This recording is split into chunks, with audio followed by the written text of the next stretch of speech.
कहानी की शुरुआत में हम एक ड्रैकुला को देखते हैं जो एक ही जगह पर काफी दिनों से अकेला रहने के कारण काफी उदास रहने लगा था। वो वहाँ पर अपने 3 बैट और एक सर्वेंट रेनफील्ड के साथ रहता था।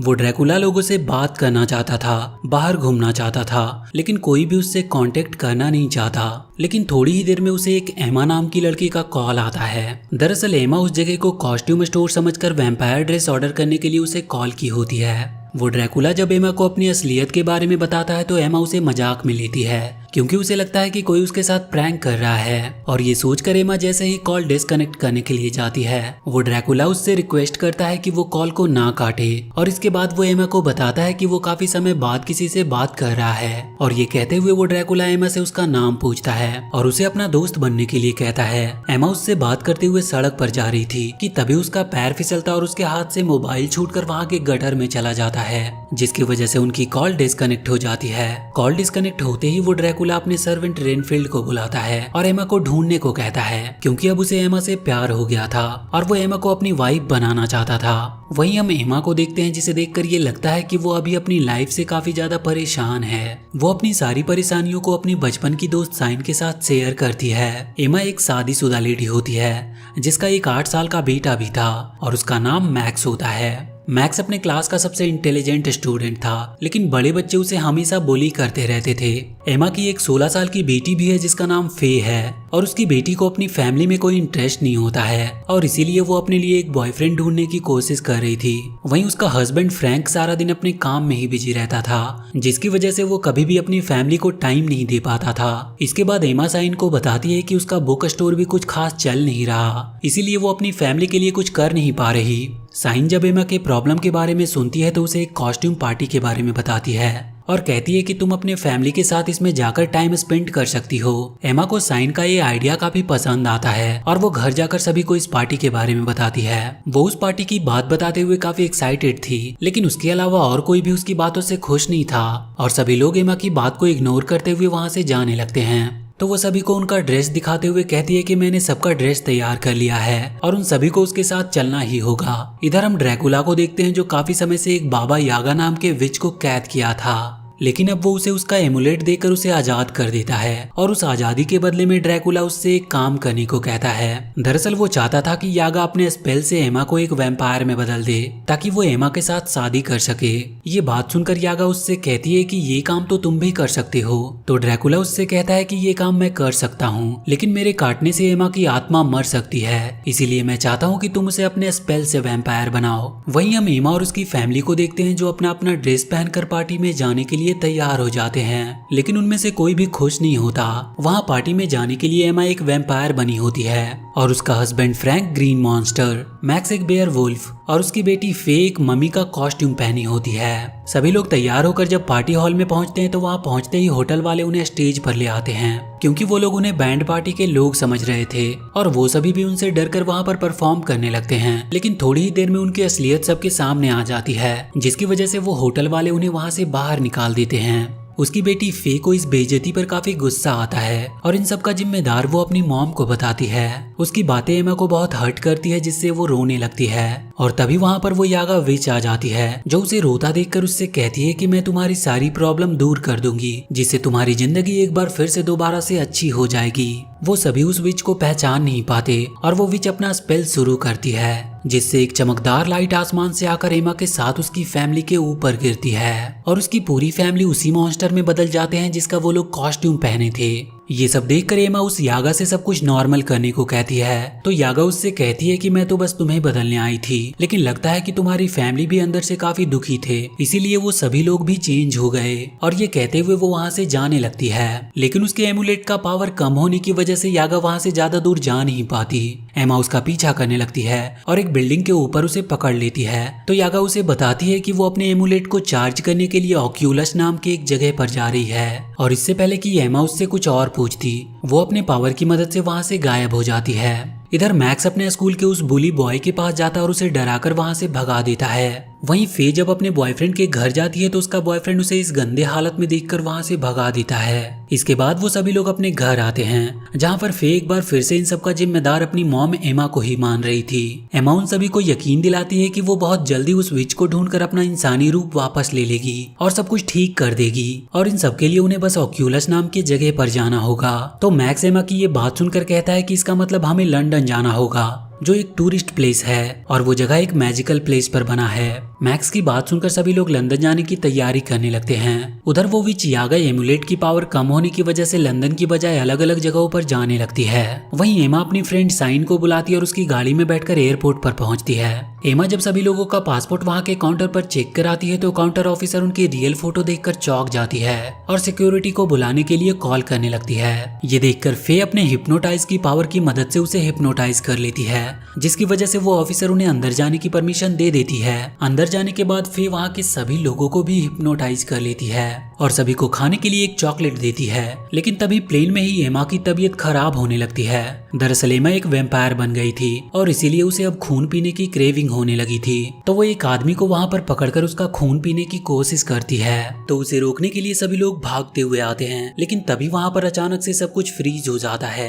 दरअसल ये सब उस ड्रैकुला ने एमा को पाने के लिए किया होता है। जैसे ही सब कुछ फ्रीज हो जाता है वो ड्रैकुला एमा के पास आता और उससे कहता है कि मेरे पास तुम्हारी इस क्रेविंग का इलाज है, जिससे तुम्हें किसी इंसान का खून नहीं पीना पड़ेगा। ये कहते हुए वो एमा से अपने साथ चलने को कहता है और एमा भी उसकी बातों में आकर उसके साथ ही उसके प्राइवेट प्लेन में आ जाती है। ड्रैकुला के वहां से जाते ही सब कुछ पहले जैसा नॉर्मल हो गया था। वहीं ड्रैकुला अपने शिप में एमा को एक कैप्सूल देता है, जिसके खाते ही एमा की प्यास बुझ जाती है। ड्रैकुला को ये सब करता देखकर एमा उससे पूछती है कि ये सब तुम क्यों कर रहे हो। तो वो उससे कहता है कि मुझे तुमसे प्यार हो गया है, और ये कहते हुए ड्रैकुला एमा को हमेशा के लिए वहीं रुकने को कहता है ताकि वो दोनों मिलकर दुनिया की सैर कर सके। पहले तो एमा ड्रैकुला की बातों में आ जाती है, लेकिन थोड़ी ही देर में जब उसे अपनी फैमिली की याद आने लगती है तो वो ड्रैकुला से कहती है कि मैं अपनी फैमिली के बिना रह नहीं सकती। ये बात सुनकर उस ड्रैकुला को गुस्सा आ जाता और वो एमा को अपनी शिप से नीचे गिरा देता है। एमा उस शिप से सीधा उसी जगह पे गिरती है जहाँ पर उसकी फैमिली पहले से ही पहुंच चुकी थी।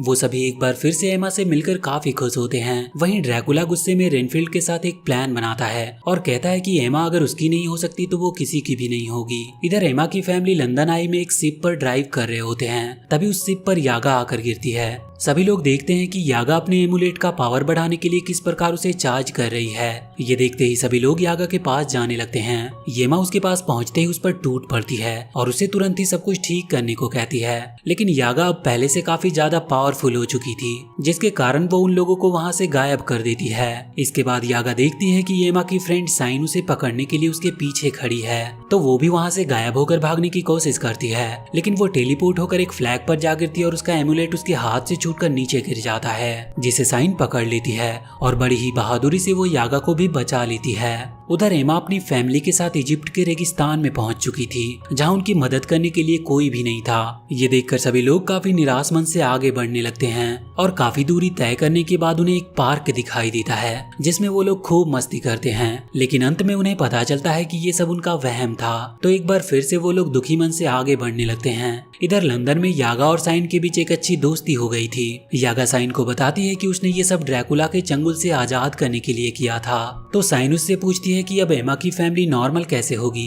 तो यागा उसे बताती है कि जिस दिन पूरी फैमिली अंदर से खुश हो जाएगी, उसी दिन सभी लोग अपने असली रूप में वापस आ जाएंगे। वहीं हम ड्रैकुला को देखते हैं, जो रेनफील्ड को एक स्नो फ्लैग दिखाते हुए बताता है कि ये किसी भी फायर को फ्रीज कर सकता है। दरअसल ड्रैकुला का प्लान था कि वो सनलाइट को रोककर अर्थ को फ्रीज करना चाहता था, ताकि वो अर्थ पर अपनी मर्जी से काम कर सके। उधर रेगिस्तान में एमा और उसकी बेटी फे के बीच में एक बार फिर से बहस हो जाती है, जिसके कारण फे गुस्सा होकर वहां से चली जाती है। इसके बाद मैक्स और फ्रैंक भी नाराज होकर अलग अलग दिशाओं में चले जाते हैं। वहीं ड्रैकुला एमा को जब अकेला देखता है तो वो रेनफील्ड को अपना ऑपरेशन रोकने को कहता है। वहीं रेगिस्तान में जब एमा टूरिस्ट को देखती है तो उसे खून की तलब लग जाती है, और जैसे ही वो एक टूरिस्ट का खून पीने जाती है, ड्रैकुला वहां आ जाता है और उसे फिर से वो कैप्सूल दोबारा खिला देता है और वो एमा को अपने साथ ही ले जाता है। वहीं रेगिस्तान में फे की मुलाकात एक निम्होटेप से होती है, जो उसकी खूबसूरती से इम्प्रेस होकर उसे एक पिरामिड पर ले जाता है और उससे कहता है कि मैं तुम्हारे साथ मिलकर पूरी दुनिया पर कब्जा करना चाहता हूँ। लेकिन फे को उसकी बातें बिल्कुल भी पसंद नहीं आती और वो मना कर देती है। तो इस पे निम्होटेप को गुस्सा आ जाता है और वो एक माइलस्टोन में बदलकर फे को मारने की कोशिश करता है। लेकिन फे के पास भी पावर होती है, इसीलिए वो उससे बचकर वहाँ से भाग जाती है। वहीं फ्रैंक को रेगिस्तान में कुछ मॉडल मिलती है जिनकी गाड़ी रेत में फंस गई थी। तो फ्रैंक अपनी पावर की मदद से उनकी गाड़ी रेत से बाहर निकाल देता है, जिससे वो मॉडल्स फ्रैंक को अपने होटल में ले आती है। इधर मैक्स भी रेगिस्तान में घूमते घूमते उसी होटल के पास आ जाता है और वो गार्ड्स को डराकर होटल के अंदर चला आया था। इसके बाद हम एमा को देखते हैं जो उसी ड्रैकुला के प्लेन में होती है और ड्रैकुला एक बार फिर से एमा को ये समझाने की कोशिश कर रहा था कि उसकी असली जगह इंसानों के पास नहीं बल्कि उसके पास है। ड्रैकुला एमा को जब उसका रूम दिखाता है तो एमा उस शानदार रूम को देखकर उछलने लगती है, लेकिन तभी उसे अपनी फैमिली की याद आती है और अपनी फैमिली को याद करके वो रोने लगती है। तभी उसके पास यागा और साइन आती है। यागा को देखकर जब एमा काफी गुस्सा होती है तो साइन उसे समझाती है कि यागा ने जो कुछ भी किया वो सब उसकी मजबूरी थी, लेकिन अब यागा हमारे साथ है जो हमारी मदद करने के लिए आई है। उधर हम फ्रैंक को देखते हैं जो उन मॉडल्स के साथ एंजॉय कर रहा था। तभी उसके पास फे आ जाती है जो फ्रैंक को बताती है कि निम्होटेप जबरदस्ती उसे अपने साथ ले जाना चाहता है। तभी वहाँ पर मैक्स भी आ जाता है जो निम्होटेप को फाइट के लिए चुनौती देता है। इस पर निम्होटेप अपने आप को एक मॉन्स्टर बीटल में बदल लेता है, लेकिन वो फ्रैंक के आगे टिक नहीं पाता और फ्रैंक उसे धो डालता है। इसके बाद वो सभी धीरे धीरे वहाँ से गायब होने लगते हैं। दरअसल यागा उन सभी को एमा के पास ले आती है, जिसे देखकर सभी लोग काफी हैरान थे। लेकिन एमा सभी को बताती है कि यागा ने ये सब ड्रैकुला से आजादी पाने के लिए किया था। इसके बाद थोड़ी ही देर में वहाँ पर रेनफील्ड आ जाता है जो उन सभी को ड्रैकुला का प्लान बताता है कि किस प्रकार वो सनलाइट को रोककर अर्थ को फ्रीज करना चाहता है और पूरी दुनिया पर सिर्फ ड्रैकुला का साम्राज्य बनाना चाहता है। और वो उन सभी को ये भी बताता है कि ड्रैकुला इस समय लेजार्थ स्नान कर रहा है ताकि वो और जवान हो सके और यही समय है जब वो सबसे कमजोर होता है। तो ये बात सुनकर मैक्स सभी को बताता है कि फे की पट्टियों में लगे बाम को वाटर में मिलाने से एक होली वाटर बना सकते हैं, जिससे ड्रैकुला के बाथ टब में डालकर उसे मारा जा सकता है। मैक्स का प्लान सभी को बहुत पसंद आता है, तो मैक्स किचन में जाकर होली वाटर बना लेता है और इसके बाद वो सभी लोग उस होली वाटर को लेकर ड्रैकुला के बाथरूम में जाते हैं। लेकिन इससे पहले कि एमा उस होली वाटर को उसके बाथ टब में मिला पाती, वो ड्रैकुला जाग जाता है और वो एमा की ओर एक कैप्सूल की गोली उछालता है, जिससे होली वाटर की शीशी टूट जाती है और उस कैप्सूल को देखकर एमा को ब्लड पीने की तलब लग जाती है, जिससे वो मैक्स पर अटैक कर देती है। ये देखकर वो ड्रैकुला एमा को और उकसाता है, लेकिन एमा अपने आप पर किसी तरह काबू पाकर फिर से नॉर्मल हो जाती है। ये देखकर ड्रैकुला काफी गुस्सा होता है और उन सभी को फ्रीज करके कैद कर लेता है। इसके बाद वो सभी को अपना स्नो फ्लैग मशीन दिखाता है और सबको बताता है कि वो उन सबके साथ पूरे अर्थ को भी तबाह कर देगा। और वहीं वो यागा और रेनफील्ड को भी कैद कर लिया होता है और उनसे कहता है कि अब तुम्हारी बाकी की जिंदगी इसी कैद खाने में गुजरेगी। उधर एमा की फैमिली में सभी को अपनी गलतियों का एहसास होता है और वो सभी एक दूसरे का साथ देने का वादा करते हैं। जैसे ही वो सभी एक साथ खुश होते हैं, उनका श्राप टूट जाता है और वो सभी अपने नॉर्मल रूप में आ जाते हैं। वहीं ड्रैकुला के बैट उन सभी का चेन खोलकर उन्हें आजाद कर देते हैं और आजाद होते ही वो सभी लोग ड्रैकुला को रोकने का प्लान बनाते हैं।